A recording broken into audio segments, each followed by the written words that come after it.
కనక రామస్వామి పొన్నుగండ్ల పైడిద్దరాజు పూజ.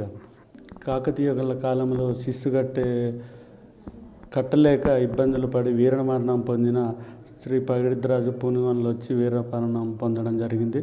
ఈ పొందే క్రమంలోనే ఇక్కడి నుండి పైడిద్దరాజు మా తాత ముత్తాతల నుండి ఇక్కడ పైడిద్దరాజు రూపం ఉండి ఇక్కడ నుండే మేడారం సమ్మక్క సారలమ్మ జాతరకు తీసుకెళ్ళడం జరుగుతుంది. ఇప్పటి వరకు కాలినడకనే వెళ్తున్నాం. ఎటువంటి వాహనాలు మాత్రం వాడడం లేదు.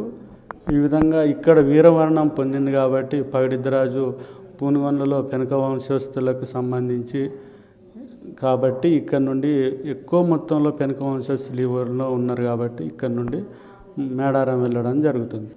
చిన్నవాళ్ళు, పెద్దవాళ్ళు, ముసలివాళ్ళు అందరూ కాలినడకనే వెళ్ళడం పైడిద్దరాజుతోటి వెళ్తారు కాబట్టి వాళ్ళకి ఎటువంటి హాని కూడా ఇంతవరకు జరగలేదు. కనీసం కాలుకు ముళ్ళు కూడా గుచ్చుకోలేదు. అట్లాంటి దేవుని మహిమతోటే ఈ విధంగా 70 కిలోమీటర్లు వెళ్ళడం జరుగుతుంది.